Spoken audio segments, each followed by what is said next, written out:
Greetings again, teammates. Welcome to this episode of the LDHR Toolman. You know, we've been talking about the staff development cycle conversations, which help provide an environment where staff are encouraged and motivated by giving them support and accountability for accomplishing their key ministry objectives and their developmental plans. Through these conversations, they can also have their strengths affirmed, their successes celebrated, their growth acknowledged, and their contributions to the ministry appreciated.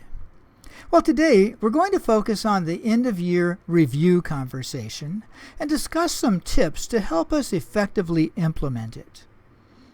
This conversation marks the completion of the cycle for a ministry year, so it looks back over the entire year to assess how well the team member has done in achieving his or her personal ministry and growth goals, to acknowledge the contribution they've made to team movement goals, and to look ahead to changes to be considered for next year.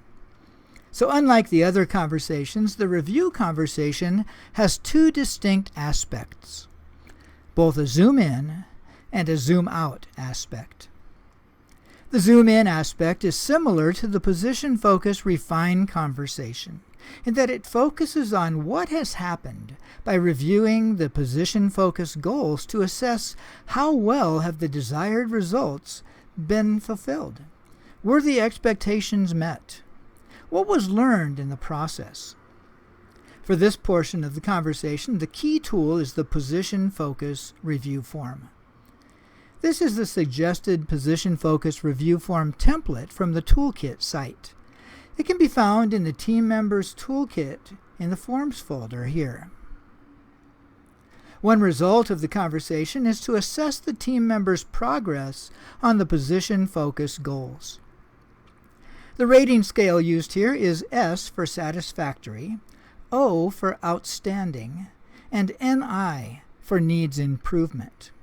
But you know, if you find that scale to be unhelpful, feel free to change it to something else that will be more helpful for you. During the conversation, as the team member and the team leader review the goals, they agree on an assessment of each one and define next steps to take. The zoom out aspect focuses on where do we go from here by probing broader to consider other aspects of the individual's role and thoughts on their future development or direction. It seeks to answer, how have the position focus priorities fit in with other aspects of their role? And what changes are needed to be considered for next year, or even for the next few years? For this part of the conversation, the team leader can select a few or even use all of the role review questions, which can be found in the Toolkit's form folder to interact with the team member on. Pertinent issues from this part of the conversation can be added to the additional comments section on the bottom of the page. Well, this conversation can help set the stage for next year's refocus conversation. After the conversation, it's recommended that a copy of the completed Position Focus Review Form be placed in the person's LDHR file. It provides an ongoing record of the person's personal development plan progress and growth. It documents the individual's contributions to the mission and leadership development. And it provides valuable information for leadership making future placement plans. Well, I trust this has been helpful. For more information, please explore the Toolkit site. I encourage you to prepare for a review conversation and practice coaching someone on your team using the Position Focus Review Form. Until next time, this is the LDHR Toolman. Have a great day using your LDHR tools.